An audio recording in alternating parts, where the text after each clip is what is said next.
그리스도를 본받아 시리즈 설교를 진행해 보고 있어요. 자, 보세요. 마음이 너무 괴로워. 그러면 말이 예쁘게 나갈까요? 나의 상태, 내 안에 있는 게 밖으로 나가는 거예요. 욕만 맨날 들었어. 그럼 예쁜 말 하기 힘들죠. 욕이 나가겠지. 자, 보세요. 예수님의 성품이라는 것, 그분의 사랑, 그리고 오늘 긍휼. 이 예수님의 성품은 하나님이 사랑 그 자체이시기 때문에 그 사랑 안에서 흘러나오는 구체적인 사랑의 표현 방법. 사랑이 표현되었을 때 긍휼로 나타나는 것이에요. 하나님 안에는, 그리스도 안에는 모난 것이 없죠. 못생긴 것이 없어요. 미운 것이 없고 이상한 것들이 없어요. 그러니까 하나님이 우리를 위해 하시는 그 모든 일은 선한 것이에요. 그분에겐 사랑밖에 없기 때문에, 사랑으로 가득한 분이시기 때문에 우리가 다 이해할 수 없을지라도 그건 선한 것이에요. 하나님은 좋으신 분이시기 때문에. 그리스도의 성품 중에 긍휼이라는 것은 하나님의 사랑의 구체적인 표현인데, 그 긍휼은 우리가 아직 죄인 되었을 때 먼저 사랑하신 그 사랑이에요. 우리가 아직 죄인 되었을 때 사랑한다는 건 뭐죠? 우리에게 아무 자격이 없을 때, 사랑받을 만한 조건이 갖추어지지 않았을 때 우리를 긍휼히 여기사 사랑하기로 결정하신 하나님의 사랑이라는 거예요. 마치 저기 죽어가는 내 자녀를 보며 그 부모의 눈에서 눈물이 막 쏟아지는 것처럼, 그렇게 그리스도는 사랑받지 못하고 사랑받을 자격이 없어 죄 속에 죽어가는 이들을 향하여 하나님의 그 사랑의 마음이, 긍휼 그 자체로 오신 분, 그분이 바로 예수 그리스도라는 거예요. 하나님 아버지의 긍휼의 눈물이 바로 예수 그리스도예요. 오늘 말씀을 보면 말씀의 공간적인 배경, 어느 장소인가 하면 15절에 보면 빈들이라고요.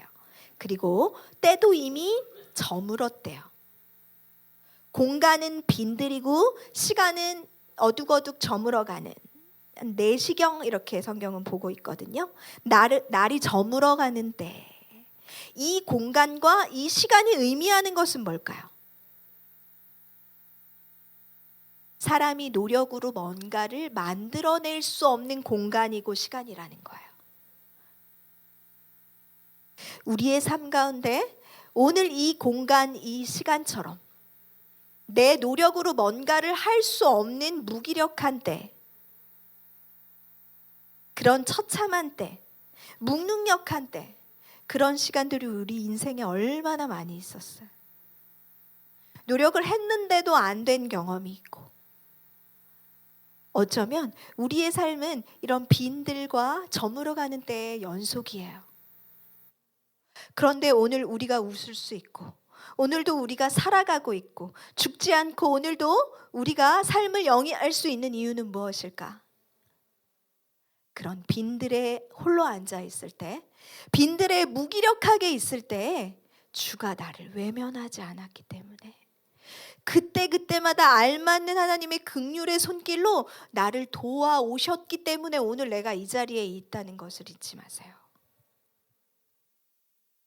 내 손에 쥐어진 거라고는 보리떡 5개와 물고기 2마리, 요거밖에 없어. 이거 먹으면 이제 더는 없어. 그러한 삶의 형편일 때에도 하나님이 나를 내버려 두지 않았고, 하나님이 나를 긍휼히 여겨주셨기 때문에, 주께서 그 넘치는 그분의 긍휼로 나를 돌보시고 챙겨주셔서 오늘에 이르기까지 내가 살고 있다. 내 부모님에게 그러한 하나님의 긍휼이 있었기 때문에 나를 낳고 나를 굶기지 않고 나를 보란듯이 키워내고 있다는 사실을 잊지 마세요. 오늘 우리는 주님의 긍휼을 넘치도록 이미 받고 있고 앞으로 또 받아 누릴, 우리가 그리스도를 본받아 어떻게 긍휼을 베푸는 자의 자리까지 나아갈 수 있겠는가 하는 매우 수준 높은 설교예요. 그러니까 여러분 졸면 안 되고 딴 생각하면 안 되고 잘 따라와야 돼요. 오늘 본문 말씀 14절 읽어볼게요. 큰 무리를 보시고 불쌍히 여기사 그 중에 있는 병자를 고쳐주시니라. 예수께서 나오사 큰 무리가, 예수님이 나오셨는데 큰 무리가 있었다는 거예요. 큰 무리를 보시고 예수님의 마음이 어떻대요? 불쌍히 여기사, 불쌍히 여기는 마음이 생기셨대요. 그래서 그 큰 무리 가운데 병자들을 고쳐주셨대요. 예수님이 십자가에 달리기 전이죠. 예수님을 날마다 따라다녔던 이 큰 무리들 가운데 90%가 아마 예수님을 십자가에 못 박으라고 소리치는, 예수님을 향하여 침뱉고 조롱하는 사람들로 곧 변신할 거예요. 예수님이 그 사실을 몰랐을까요? 천지의 창조주께서 이 많은 무리가 정말 나를 사랑해서 쫓아오는 건 아니고 각자 자기의 필요가 있기 때문에 그걸 얻어내려고 나를 쫓아온다는 걸 예수님이 모르셨을까요? 그런데도 불구하고 주님은 긍휼히 여기는, 그 불쌍히 여기는 마음을, 내가 이러면 안 되지, 정신 차려야지, 얘네들이 나 십자가에 못 박을 거야 좀 있으면, 이렇게 하지 않으셨다는 거예요. 이게 인간으로서 헤아릴 수 없는 하나님의 신비예요. 전 이 부분이 참 항상 놀랍고 100% 이해되지가 않아요. 우리는 성경에서 예수님이 한 마을에 10명의 나병 환자가 주님 앞에 나와가지고 고쳐달라고 막 해서 예수님 10명 다 고쳐주죠. 그런데 나중에 예수님께 와서 감사를 표하고 예수님을 다시 찾아온 사람은 몇 명이었죠? 1명이었어요. 그래서 예수님이 9은 어디 갔어? 이렇게 물어보시잖아요. 그럼 예수님이 나병 환자 10명을 고치시는 그 순간에 9은 다시 날 찾지 않을 거라는 걸 모르셨을까요? 예수님인데? 아셨죠.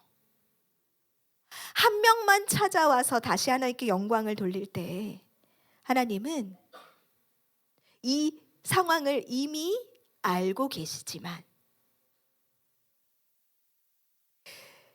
그 긍휼이 쏟아지는, 그 불쌍히 여겨지는 그 마음, 그 현실 상태에 그걸 멈추지 않으신다는 게 놀라운 거예요. 안 찾아올 걸 알지만 고쳐주신다는 거.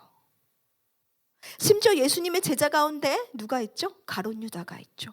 가룟 유다가 예수님을 은30에 팔 걸 예수님이 아셨을까요? 모르셨을까요? 아셨죠. 그런데 예수님은 3년을 데리고 다니세요.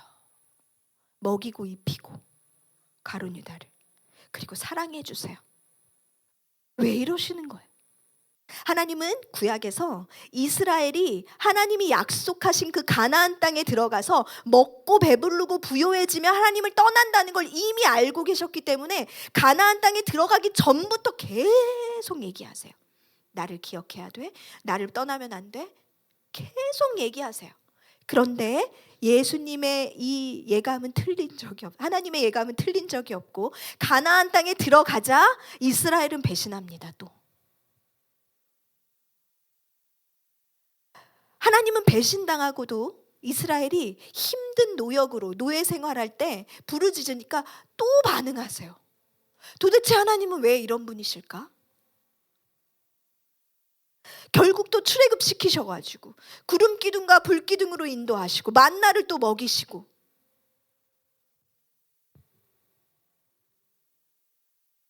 매달리다가 일이 풀려 하나님이 날 긍휼히 여겨주셔서 도와주셔. 그러면 다시 기도는 또 소홀해지고 예배는 뒷전이 되고 뜨거웠던 마음, 절절했던 가슴은 온데간데 사라지고 냉랭해지고.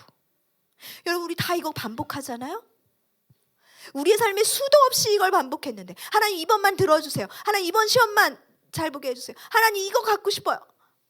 계속 그렇게 우리가 살아오는데 하나님은 매번 속아주시는 거예요. 하나님은 다 아세요. 제 저러고 또 저럴 거 알지만 우리가 하나님께 나아갈 때 하나님 나를 긍휼히 여겨주세요 라고 하나님을 향하여 매달리는 그 순간 그 긍휼히 여기는 마음이 막 애끓는 그 마음이 그냥 막 하나님으로 하여금 그 긍휼을 내뿜을 수밖에 없도록 만드는 거예요.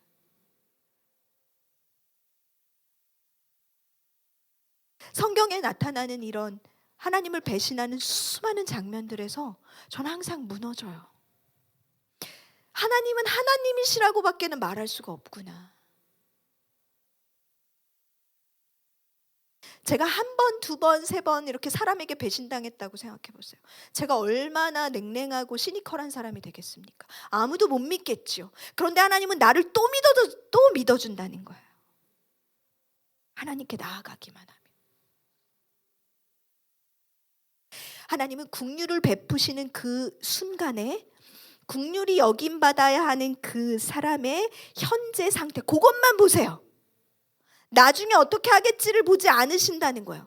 이게 놀라운 시각이에요. 우리는 몰라서 그렇지만 하나님은 알파와 오메가시죠. 천지의 창조주시며 이 땅의 끝을 아시는 분이세요. 그분은 모르는 게 없지만 내가 긍휼이 여김받기 위하여 하나님 앞에 나아갈 때 그때 그 순간만을 보시고 긍휼히 여겨주신다는 거죠.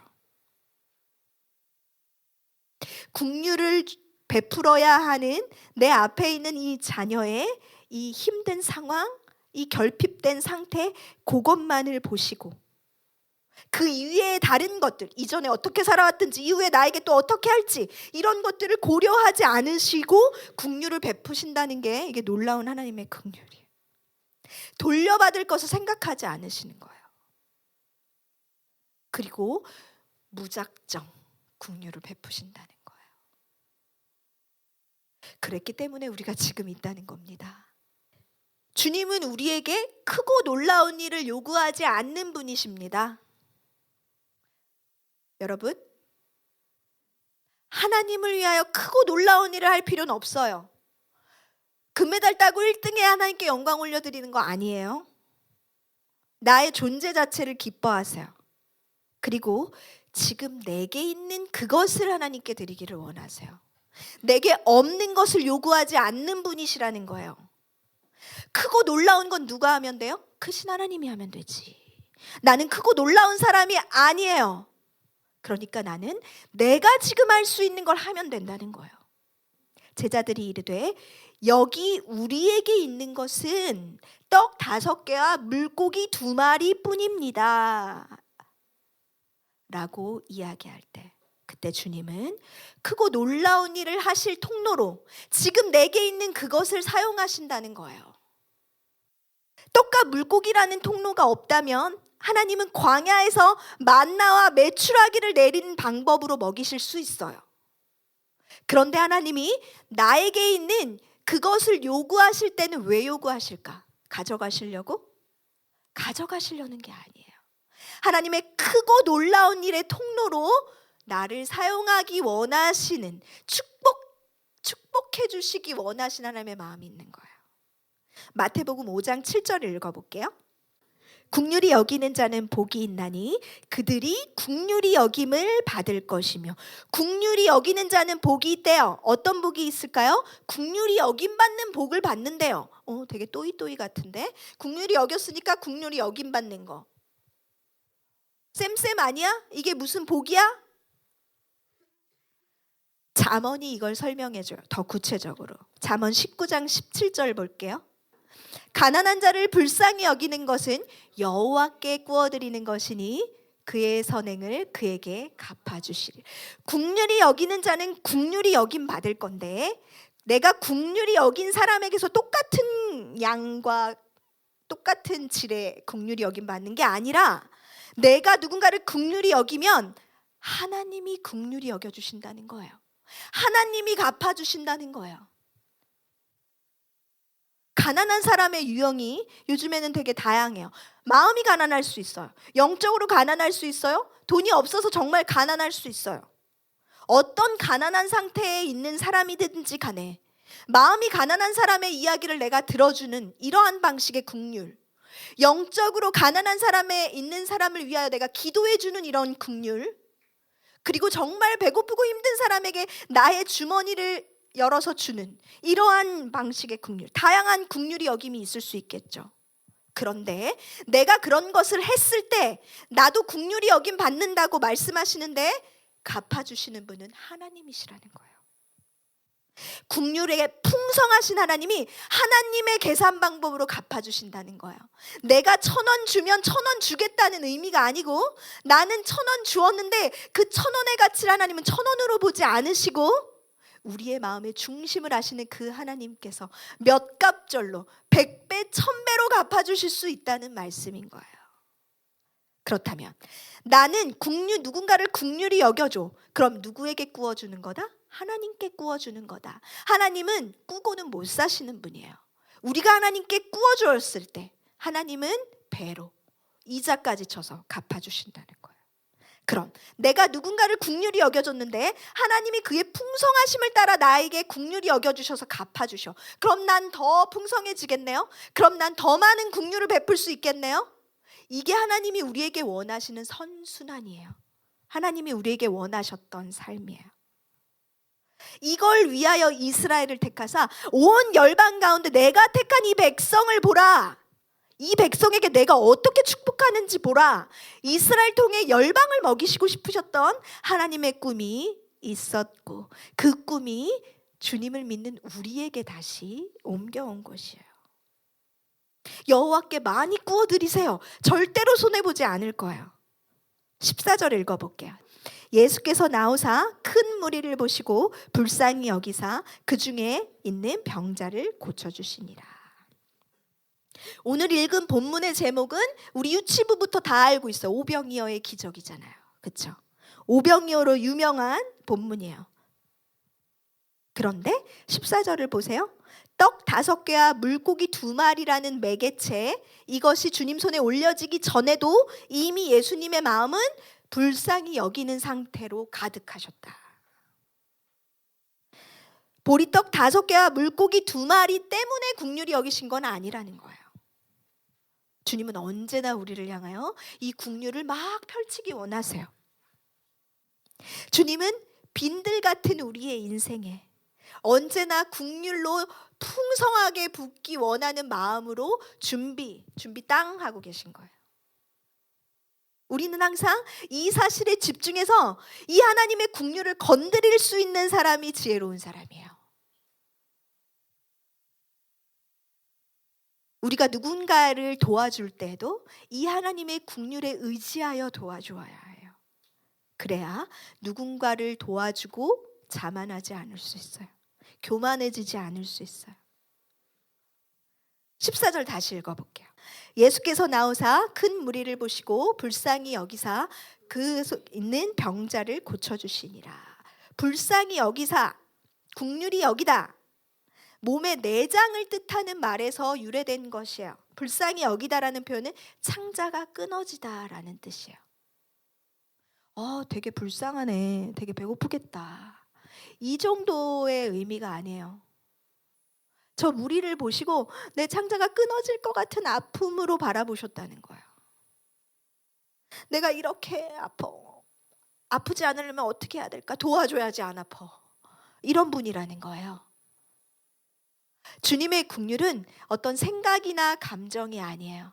그래서 하나님 나를 긍휼히 여겨주세요 우리가 기도하잖아요. 그럼 그분이 아프셔요. 여기 아픈 것에서 빨리 낫고 싶어. 그래서 현실적으로 긍휼을 베푸시는 일이 일어난다는 거예요. 여러분 이 사실을 기억해야 해요. 긍휼은 어떤 사람의 불행이나 그런 불쌍한 처지를 원래의 상태로 복구시켜주고 싶은 마음, 되돌려 놓고 싶은 마음인 거예요.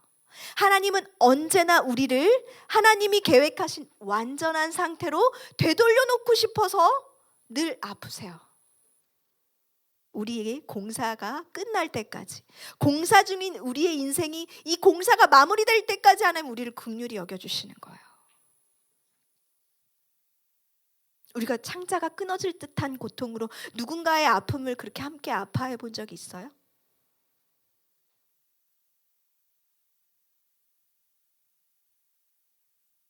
제가 아직 50견 겪을 나이는 아닌데 제가 기도원에 이제 3일 금식하러 간 적이 있는데 그때 저희 어머니가 50견에 굉장히 몇 달 고생하고 계셨어요. 그런데 제가 하나님 엄마 일 좀 고쳐주세요. 너무 아파서 괴로워하세요. 근데 그 기도원에서 제가 50견의 고통을 느꼈어요. 내 기도가 얼마나 피상적이고 내 기도가 얼마나 형편없으면 엄마의 50견을 그날 밤 제가 겪게 하시더라고요. 그래서 제가 그 기도원 바닥을 뒹굴면서 하나님께 기도했어요. 엄마가 이렇게 아팠던 거였구나. 좀 더 나이 들어서 제가 진짜 50견이면 크게 놀라진 않을 것 같아요. 한번 겪어봤던 통증이어서. 우리가 누군가의 아픔을 내 아픔처럼 느끼면서 기도할 수 있냐고요. 없죠. 나는 그가 아니니까. 우리 그렇게까지 이타적이지 않잖아요. 내 부모에 대해서도 내가 그 아픔을 내가 채우라면서 내가 그렇게 아프겠지 헤아릴 수 없어요. 우리는. 나는 나로만 살 수 있잖아. 심지어 우리는 주님을 알기 전에 내가 죄에 빠져 허우적거리고 죄 속에 죽어간다는 사실조차 인식하지 못할 정도로 무기력한 존재들이었잖아요. 우린 그렇게 연약한 사람들이에요. 그래서 우리는 먼저 하나님의 긍휼을 풍성히 경험해야 해요. 그러한 후에 진짜 긍휼을 베푸는 자의 자리에 나아갈 수 있어요. 하나님의 긍휼을 경험하는 방법은 한 가지입니다. 하나님의 귀에 들리도록 하나님 나를 긍휼히 여겨주세요 라고 기도하는 거예요. 여러분, 너무 쉬운 방법이라서 안 하는 걸까? 여러분 해보세요. 그분은 긍휼이란 단어에 완전 너무 반응하시는 분이에요. 우리는 먼저 보리떡 5개와 물고기 같이 초라한 우리의 인생을 하나님 손에 올려드리고 하나님 좀 긍휼히 여겨주세요. 어떻게 좀 해봐 주세요. 이 어린아이의 도시락 한 끼밖에 되지 않는 그런 인생이에요. 하나님 날 좀 어떻게 해주세요. 이렇게 기도하면 하나님 일하기 시작하신다니까요. 근데 왜 기도 안 하는 거예요? 하나님 긍휼이 많으신데. 누군가 내 부모도 내 가족도 내가 진짜 사랑할 수 없는 나를 좀 긍휼히 여겨주세요. 하나님이 무감각하고 냉혈한 같은 차갑게 식어있는 내 마음을 좀 녹여주세요. 우리 기도할 수 있잖아요. 그게 정말 다예요. 하나님의 긍휼히 여김을 받을 수 있는 방법은 그냥 이게 다라고요. 여러분, 오늘 본문에서 우리가 주목해야 할 것은 무엇인가 하면 예수님이 긍휼히 여기실 때 예수님의 시선이에요. 자, 19절 보세요. 예수님의 시선이 어디 있나요? 하늘을 우러러 있죠. 예수님이 하나님 자신이시고 뭐든지 하실 수 있음에도 불구하고 예수님은 지금 이 무리들 앞에서 하늘 우러러 바라보고 계세요. 하나님을 의지하여 축사하셨다는 것이에요. 그런데 15절 볼까요? 제자들의 눈은 어떠한가? 저녁이 되매 제자들이 나와 이르되 이곳은 빈들이요 때도 이미 저물었으니 무리를 보내어 마을에 들어가 먹을 것을 사 먹게 하소서. 제자들의 시선은 어디에 있을까요? 제자들은 어떤 꼬마아이가 갖다 준 보리떡 5개 물고기에게 이게 다야. 이거밖에 없는데요, 주님. 그리고 그들의 시선은 어디죠? 빈들을 보고 있는 거예요. 그리고 뭘 보고 있어요? 이미 저물어가는 이 시간을 보고 있어요. 아무것도 할 수 없잖아요. 빈들이잖아요. 지금 저물어가잖아요. 하나님 우리가 뭘 할 수 있는데요? 예수님의 시선과 제자들의 시선은 너무 달라요. 예수님의 시선은 하나님을 바라보고 있고 제자들은 땅을 보고 있는 것이에요. 제자들이 예수님께 제안한 방법은 너무 지극히 현실적인 것. 이제 무리를 보내시죠, 예수님. 각자 마을에 들어가서 먹을 거 먹게 하세요, 예수님. 이렇게 이야기하고 있는 거예요. 예수님 지금 창자가 끊어질 만큼 이 무리를 바라보시는데 아파 죽겠어. 예수님 병원에 가셔야겠어요. 너무도 상식적인 판단에서 해결책을 제시하고 있는 거예요, 제자들은. 제자들의 눈에는 이 많은 무리의 숫자와 늦은 시간 그리고 이 빈들 이것만 보여요. 현실만 계속 보여요. 제자들은 숫자 엄청 많다. 왜 안 가지? 예수님께서 내가 이 무리를 불쌍히 여기노라 말씀하셨는데도 이 말씀은 귀에 이제 그냥 여기서 맴돌다가 그냥 떨어졌어. 이렇게 들어오지가 않아요. 우리가 어떻게 하라고 예수님? 제가 왜 해야 되죠? 이걸로는 택도 없는데요. 제자들의 시선은 자신으로 가득 차 있어요. 내가 해야 할 이 버거운, 말도 안 되는 이 크고 놀라운 이 일들을 내가 어떻게 하란 말이야. 하나님의 방법이 아직 제자들의 마음 깊숙이 들어가 있지 않는 것이에요. 이게 제자들의 마음의 사이즈예요. 간장종지만한 사이즈. 무리를 긍휼히 여길, 주님과 함께 긍휼히 여길 마음도 없고 여력도 없는 거예요. 그래서 무리를 보내어 마을에 들어가 먹을 것을 사 먹게 하소서. 각자 자기가 사 먹으면 되겠습니다, 주님. 적어도 이때 제자들이 예수님처럼 하늘을 우러러 기도하지는 못했어도 지금까지 나를 먹여 살리고 인도하신 예수님을 향하여 예수님 방법이 있을까요? 요 정도는 물어봤어야지. 자신들 곁에 있는 스승이시고 목자이신 예수님을 향하여 예수님 저희는 방법이 없는데 예수님은 있으시죠? 요 정도는 됐어야 되는데 그게 안 되는 거예요. 어쩜 이 제자들의 모습은 우리의 모습이 아닐까요? 빈들처럼 공허하게 외떨어져 있는 어떤 지체를 향하여 주님, 저는 방법이 없는데 주님은 방법이 있죠. 어떻게 하면 저 친구를 도와줄 수 있을까요? 이 정도 물어봐야지 우리가. 아니면 주님, 저 친구가 힘들어 보이는데 도와주세요. 기도해 줄 수는 있잖아요. 주님이 좀 긍휼히 여겨주세요. 문제가 있는 지체, 어려움이 있는 지체. 마음 불편해. 몰랐으면 속 편할걸. 나도 힘든데 내가 누굴 챙겨. 오바지. 내 앞가림이나 잘하자. 너는 너고 나는 나지. 함께 예비드리던 지체가 막 2주 3주 안 오고 한 달 막 안 와.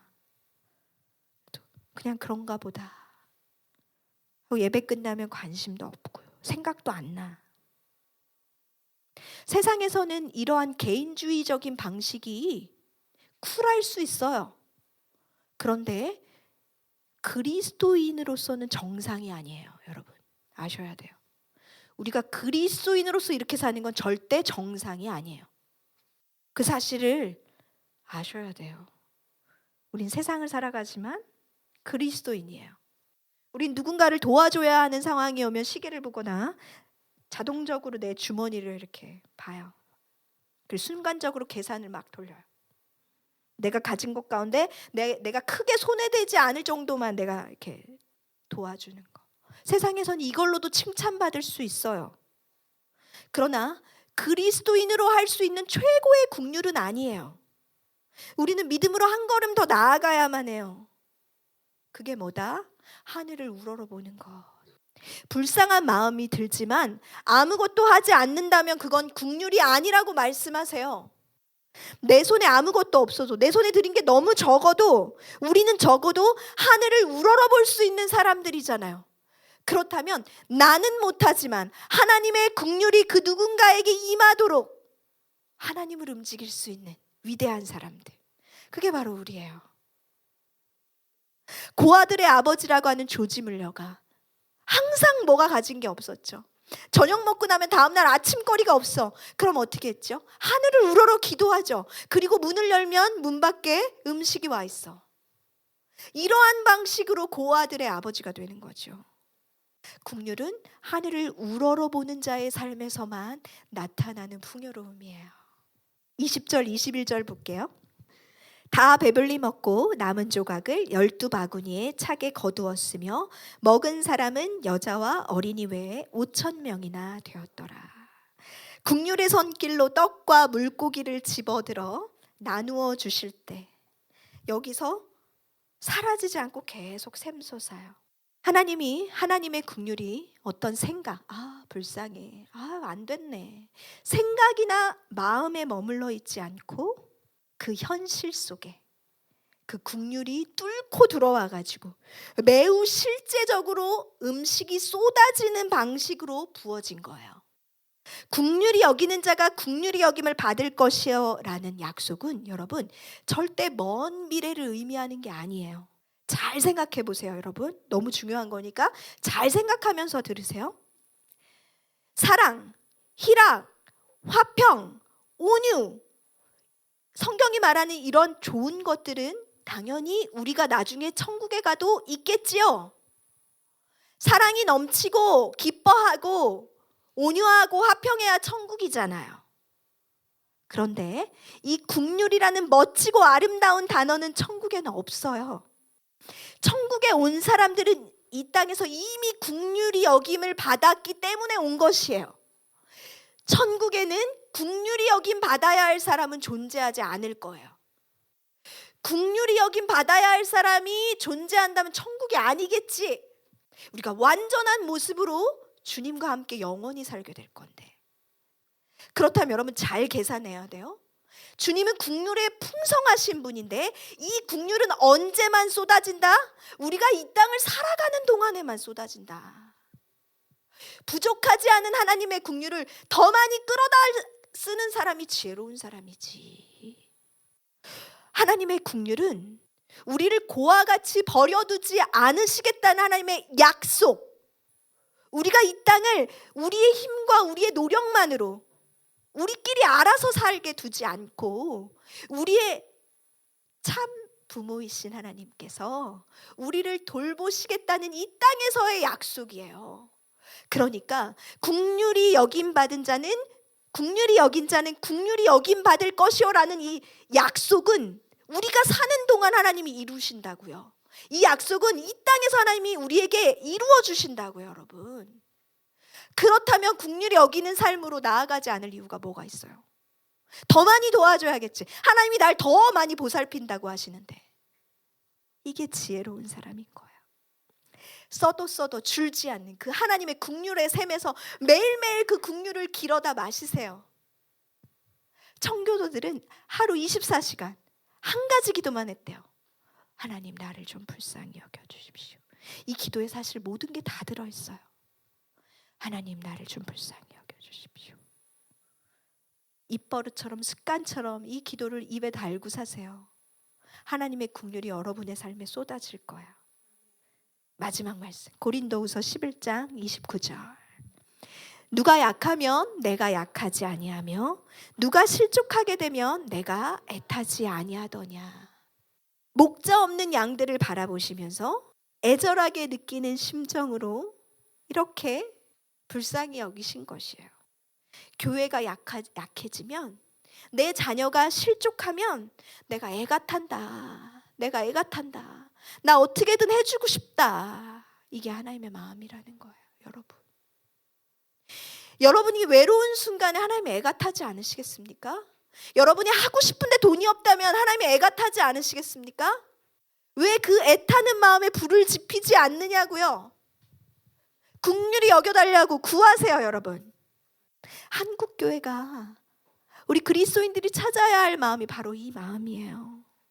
누가 약하면 내가 약해지는 것 같아요. 하나님, 누가 실족하면 내가 애타는 것 같아요. 그래서 그를 찾아가 보지 않을 수가 없어요. 그에게 전화하지 않을 수가 없네요. 내 창자가 끊어지는 것 같거든요, 하나님. 이 마음 없이 전도하고 선교하고 사역하고 아무 의미 없는 거예요, 여러분. 제 안에 이 마음이 없이 여러분 목회하고 제가 사역한다고 해보세요. 하나님 받으시겠어요? 그러니까 여러분 힘들면 좀 저한테 전화를 하세요. 도와주게. 우는 자와 함께 울고 웃는 자와 함께 웃을 수 있는 그런 공동체. 누가 약해지면 내가 약해진 것만 같아. 누가 약해져서 나는 그 사람보다 강하다는 게 증명되었어. 이렇게 기뻐하지 않길 바래요. 누가 실족하면 우리가 함께 애타는 마음으로 기도할 수 있었으면 좋겠습니다. 그래서 나의 삶에 긍휼히 여긴 자가 받는 그 하나님의 긍휼히 여겨주시는 은혜가 넘치기를 꿈꾸시고 우리 함께 소망합시다.